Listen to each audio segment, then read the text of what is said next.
Salut les communautés et bienvenue dans cette nouvelle vidéo. Alors encore une fois un sujet épineux, je les aime bien en ce moment, je les collectionne.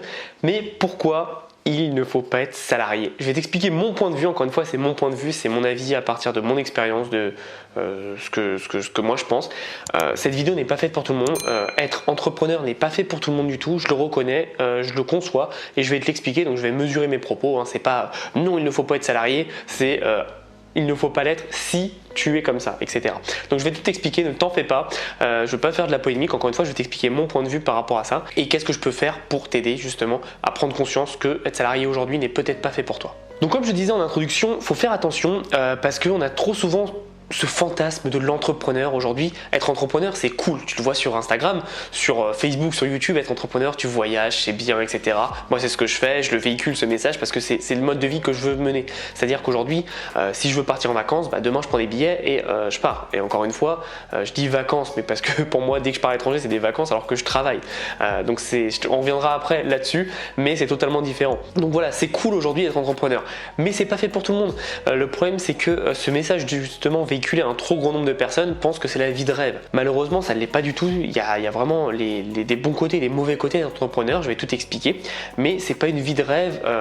Alors oui, on a plus de liberté, mais pas tout le monde n'est fait pour assumer les conséquences, les responsabilités, etc., etc. Donc je vais commencer par être salarié. Pourquoi c'est bien? C'est bien, moi je le recommande à tout le monde déjà avant de monter une entreprise, d'être salarié pour avoir une expérience. Ça t'apporte de l'expérience de voir comment marche une entreprise, comment ça fonctionne, comment on manage des gens, comment marche le marketing, la vente, etc. Ça permet vraiment de comprendre un univers, l'univers du business tout simplement. Et je trouve ça très intéressant d'être salarié avant de créer ton entreprise parce que du coup, comme tu as de l'expérience, même si c'est 6 mois, 1 an, tu sais à peu près comment ça se passe et du coup, c'est des choses que tu ne feras pas dans ton entreprise. Moi, il y a plein d'expériences que j'ai faites en tant que salarié, en tant que job étudiant et après en tant qu'alternance et même en salarié classique où je me suis dit, tu vois, ces erreurs-là, je sais que je les ferai pas dans mon entreprise. Et du coup, je notais tout ce que j'aimais pas, tout ce qui allait pas et ce que je voulais changer et ce que si j'avais été manager ou entrepreneur à cette époque-là, j'aurais changé. Donc du coup, je me suis tout noté et du coup, aujourd'hui, je peux créer une entreprise qui est selon mes règles et selon mes propres termes. Alors, le fait aussi d'être salarié, et ça tu vas l'entendre partout en France, parce qu'en France, être salarié, c'est l'aubaine, c'est que tu as un salaire. Et tout le monde pense que c'est safe d'avoir un salaire, c'est bien, t'as un salaire fixe qui tombe tous les mois, c'est super. Moi je suis pas d'accord, je trouve pas ça du tout bien, tout simplement parce qu'en général quand tu es salarié tu as qu'un salaire et le jour où ils veulent plus de toi, tu te fais virer pour X ou Y raison, économique, sociale, t'es mauvais, etc. Derrière t'as rien et t'es au chômage. Tandis qu'en fait quand tu es entrepreneur, tu vas avoir ce mindset de se dire j'ai pas de chômage, j'ai rien, donc ce qu'il faut que je fasse, c'est créer plusieurs sources de revenus. Aujourd'hui, j'ai plus de 5 sources de revenus qui tournent pour moi et qui me permettent de générer de l'argent. Donc si un jour une tombe un peu et qu'elle est moins puissante que les mois précédents, c'est pas très grave parce que j'ai d'autres qui vont me permettre de soutenir cette source de revenus et ça me permet vraiment d'aller beaucoup plus loin. Alors mes sources de revenus c'est tout simple, c'est mon agence web marketing, un site e-commerce en France, un site e-commerce aux États-Unis, la vente de formation et derrière l'affiliation. Donc c'est 5, je pourrais rajouter aussi des coachings mais je le mets dans la vente de formation, ça reste pareil. Donc tu vois, j'ai 5 sources de revenus qui fait que si un jour il y en a une qui baisse un peu moins que l'autre, j'ai toujours de l'argent qui rentre et je suis pas paniqué. Aujourd'hui je suis arrivé à un tel niveau que si je fais plus de 1000 ou plus ou moins 2000, ça me change pas beaucoup mon train de vie parce que j'ai un train de vie très simple en France et c'est ça qui est important. Donc comme je disais, c'est pas autant la sécurité que d'être un entrepreneur et en plus je trouve que quand tu es entrepreneur, c'est bien parce que du coup tu es face à tes responsabilités et tu dois être autonome. Aujourd'hui du coup comme je te disais, j'ai mes sources de revenus et je dois gérer mon argent. En gros l'argent que je gagne avec mon entreprise c'est pas pour moi et donc je dois comprendre à penser long terme, à réinvestir, à prendre pas tout non plus. Alors attention, j'ai une vie qui est très très belle, hein. Moi je vis très bien, en France je suis très très simple, quand je suis en voyage j'aime bien dépenser un peu plus pour me faire plaisir, mais encore une fois, je fais attention à mes finances. Tout ce que je dépense est calculé et réfléchi. C'est pas dès que je veux un truc, dès que je veux des chaussures, je me les achète. C'est est-ce que j'en ai vraiment besoin? Si oui, combien je peux me permettre de mettre? Parce que tout l'argent que tu prends pour toi et que tu ne laisses pas dans ton entreprise, il faut savoir que c'est de l'argent que tu ne pourras pas réinvestir dans ton entreprise pour grossir plus vite. C'est très important de penser à ça. Il y a beaucoup plus de sécurité à être entrepreneur. Alors au début c'est beaucoup plus compliqué, je suis d'accord, mais derrière, comme je te dis, avec les sources de revenus, c'est beaucoup plus sécure. Parce qu'avec plusieurs sources de revenus, si jamais il y en a une qui casse, tu es tranquille parce que tu sais que tu as beaucoup de sources de revenus. Tandis que si tu es salarié, s'il y en a une qui casse, après tu es au chômage et si tu n'as plus de chômage, tu es RSA, mais voilà, c'est quand même assez compliqué. Et c'est ça qui est important de comprendre. C'est pas une source de revenus qui est stable, je suis d'accord, mais c'est ça qui est bien, c'est que c'est notre avantage. elle n'est pas stable. Donc si tu es mauvais et si tu ne travailles pas assez, évidemment tes revenus vont baisser. Honnêtement, depuis que j'ai commencé l'entrepreneuriat, mes revenus ne font que monter et je suis très loin d'avoir atteint un plafond. Je pense qu'il est très haut mon plafond et c'est ça qui est important. C'est parce qu'une fois que j'ai des sources de revenus qui marchent très bien, j'essaye de tout faire pour les automatiser et derrière je peux passer à un autre projet. Donc aujourd'hui j'ai 5 sources de revenus, mais peut-être que cette vidéo tu la regarderas dans un an après que je l'ai tournée et j'en aurai peut-être le double ou le triple parce que dès que j'ai une source de revenus qui marche bien, je l'automatise et derrière je passe à autre chose. C'est ça l'importance d'être entrepreneur. Et comme je te disais, ce qui est bien, c'est que ton salaire n'est pas plafonné. Aujourd'hui, par exemple, je peux me virer 1000 euros et le mois d'après, je peux me virer 5000 si je veux. C'est pas plafonné. L'augmentation, c'est pas 2% chaque année où il faut que je négocie avec mon patron. Mon patron, c'est moi et c'est ça qui est bien. Et c'est pour ça que j'aime bien être entrepreneur, c'est parce que j'ai pas besoin du même salaire tous les mois. Comme je te dis, je vis très simplement en France. J'ai estimé mes dépenses à 1100 euros maximum. Donc tu vois, je vis vraiment pour pas grand chose. Mais certains mois, je veux peut-être me faire plus de resto ou alors je veux peut-être faire plus d'expérience. Du coup, je vais peut-être me verser un peu plus. Mais sinon, quand j'ai pas besoin, je me verse vraiment rien du tout. Et c'est ça qui est important de comprendre, c'est quel est ton train de vie et est-ce que tu as besoin de tout l'argent que tu as. Le problème quand tu es salarié, c'est que tout l'argent que tu as, c'est à toi. Donc du coup, tu vas tout dépenser. Alors après, si tu investis, etc., c'est totalement différent. Mais si tu es un classique, tu vas prendre l'argent et tu vas le dépenser. Et à la fin de ton compte, à la fin du mois, il restera sur ton compte 50, 100 euros, 0, moins quelque chose. Ça dépend de toi. C'est pour te montrer un peu la philosophie d'être entrepreneur et d'être salarié. Aussi, ce qui est bien, c'est que tu es ton propre patron. Donc comme je t'ai expliqué, moi, j'ai jamais vraiment aimé avoir un patron.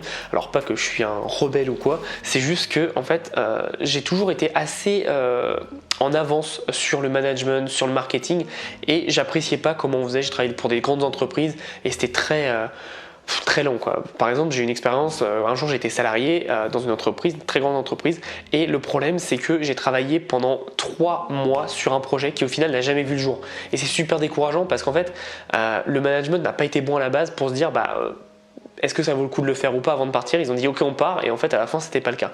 Et en étant ton propre patron, tu sais que tout ce que tu fais doit avoir un impact. Alors attention, en étant entrepreneur, il y a des choses qui ne marchent pas. Moi, je lance des tests tous les jours pratiquement et il y a plein de tests qui se plantent, mais il y a des tests qui réussissent.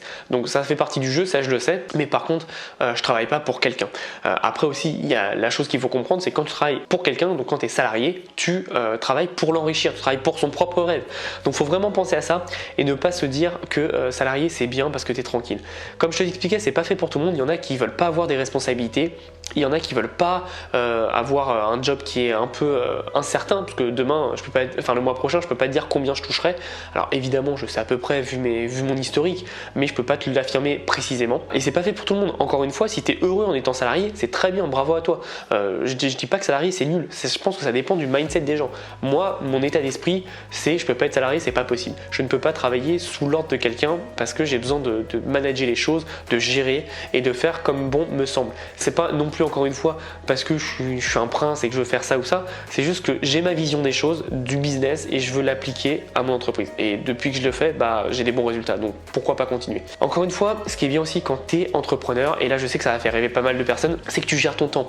Moi je pars par exemple une fois par mois, je pars en voyage. Alors encore une fois, ça peut être du voyage du business et du voyage un peu moins business où je peux un peu plus me détendre, mais je bosse énormément, je compte pas mes heures et c'est ça qui est important, mais tu peux te gérer toi-même. J'étais l'autre week-end avec Olivier Roland, je passais la soirée avec lui et lui par exemple je vais te poser la question combien de temps tu travailles. Il m'a dit quand je suis chez moi je travaille environ 20 heures par semaine, quand je suis en vacances, enfin en déplacement en voyage pardon, c'est pas des vacances, je travaille 15 heures par semaine. Et c'est juste dingue parce qu'en gros il y a une entreprise qui gagne plusieurs millions d'euros par an et ils peuvent permettre de travailler 15 heures par semaine, tout simplement parce qu'il a automatisé tous ses process et il a compris vraiment l'importance et où était sa valeur ajoutée. Et quand tu es entrepreneur, tu peux te permettre de faire ça. Moi aujourd'hui, je travaille beaucoup plus parce qu'évidemment, je suis pas au même stade que lui et j'ai vraiment, je suis au début et j'ai envie vraiment d'avoir de gros objectifs. Donc forcément, il faut que je sois en parallèle et en accord avec mes objectifs. C'est-à-dire comme ils sont hauts, il faut que je travaille beaucoup. Je suis plus près des 80-70 heures, mais ça me dérange pas parce que c'est une passion et j'adore ce que je fais. Et donc encore une fois, comme je t'expliquais, pas tout le monde n'est prêt à faire ces sacrifices parce qu'évidemment c'est des sacrifices. Il y a beaucoup de vendredis soirs, de samedi soir que je pouvais pas passer avec mes potes parce que je bossais sur mon business. Mais à un moment, il faut voir long terme. Et c'est ça en fait ce que j'aime bien quand tu es entrepreneur, c'est que tu es obligé d'avoir une vision de long terme. Et la plupart des salariés ont une vision court terme malheureusement. Et c'est ça qui est totalement différent, je pense, en termes de vision et en termes de point de vue. Encore une fois, ce n'est pas une critique du salariat. Des gens peuvent être heureux dans le salariat et il n'y a aucun problème. Mais moi, je trouve qu'aujourd'hui, si tu n'es pas content dans ta situation, si tu n'es pas content en étant salarié, qu'est-ce que tu peux faire pour changer? Est-ce que tu peux changer d'entreprise ou est-ce que tu peux pas changer de métier et être entrepreneur? Entrepreneur, pour moi, c'est le plus beau métier du monde parce que ça t'apporte de la liberté. Et moi, je me bats contre ça, je me bats pour la liberté parce que la liberté, il n'y a rien de plus magnifique. Aujourd'hui, je suis pas plafonné par un patron qui me donne tel type de mission. C'est moi qui me fixe mes missions, mes tâches, qui me fixe mon salaire, qui me fixe où je veux travailler. Ça, c'est la chance d'avoir un business en ligne, c'est que demain, j'en ai marre de travailler à côté de Paris, parce qu'aujourd'hui, je suis à côté de Paris, j'en ai marre. Je peux déménager, partir à l'autre bout du monde et travailler où je veux. Et ça, c'est juste génial. Et c'est la puissance d'avoir un business en ligne, d'avoir un business tout court, c'est que tu peux mettre ta stratégie en place et travailler comme bon te semble. Donc voilà, c'est pas une critique du salariat. Encore une fois, si tu es heureux dans le salariat, bravo à toi, je suis très content pour toi. Mais si aujourd'hui tu n'es pas heureux, voilà les points négatifs sur lesquels il faut se concentrer et ne pas écouter ton entourage qui va te dire que le salariat c'est magnifique, c'est parfait, c'est sécuritaire, etc., etc. Ça ne l'est pas du tout. Dans tout ce que tu feras dans ta vie, plus tu vas avoir des résultats importants, plus tu auras de l'incertitude et plus les sacrifices seront importants et aussi plus le travail sera important. Il faut vraiment comprendre ça. Aujourd'hui, même c'est depuis tout le temps je pense, tu ne peux pas avoir des choses sans en donner à côté. Il faut vraiment comprendre ce système d'échange. C'est par exemple si tu veux travailler plus, si tu veux gagner plus quand tu es salarié, va falloir faire des heures supplémentaires. Si tu veux gagner plus quand tu es entrepreneur, va falloir mettre en place beaucoup plus d'actions et beaucoup plus de sources de revenus. Donc dans tous les cas, il va falloir travailler et c'est ça qui est important de comprendre qu'il n'y a rien qui est magique. L'entrepreneuriat, je veux vraiment faire un point dessus, ce n'est pas fait pour tout le monde et c'est pas aussi parfait qu'on te le montre. Regarde pas Instagram pour te dire j'aime bien ce qu'il fait, il est entrepreneur, je veux faire ça. C'est pas du tout la vérité. Instagram, tu sais très bien qu'on montre les meilleurs moments de notre vie, mais par exemple, si tu veux des moments moins cool, c'est les grosses décisions que tu as à prendre, les partenariats décisifs dans ton entreprise, comment tu réagis quand à un moment tu n'as pas les résultats escomptés par rapport aux objectifs que tu t'es fixés. Donc voilà, c'est très solitaire comme métier. Tu es vraiment seul à prendre tes propres décisions et même si tu as une équipe, c'est toi qui dois faire tes propres choix pour ton entreprise, pour ton équipe et pour tes clients. C'est pas facile, faut vraiment avoir l'envie, la passion et surtout vouloir se donner au maximum parce que comme je le disais, tu travailles beaucoup mais ton cerveau travaille 24 heures sur 24. Il n'y a pas un moment où je ne pense pas à mon business parce que c'est un peu mon bébé, c'est un peu à moi et voilà, je veux toujours qu'il progresse, qu'il se développe, qu'il évolue et donc j'ai toujours des réflexions H24. Donc c'est très important de comprendre que l'entrepreneuriat c'est pas tout rose comme on te le vend et le salariat c'est pas tout rose non plus comme on te le vend. Il y a des points positifs et des points négatifs dans les deux. À toi de voir ce que tu préfères. Moi aujourd'hui j'ai fait mon choix, c'est l'entrepreneuriat. Je ne retournerai jamais, mais alors jamais dans le salariat parce que je sais que l'entrepreneuriat c'est vraiment quelque chose qui me convient à 100% et je l'ai testé donc je sais et je l'approuve totalement. Encore une fois, on me pose souvent la question, mais si jamais ça marche plus, qu'est-ce que tu fais? Si jamais ça marche plus, honnêtement, avec toutes les connaissances que j'ai, je créerai d'autres sources de revenus parce que j'arrive à un moment en fait où je connais tellement de choses sur le business, le marketing, etc.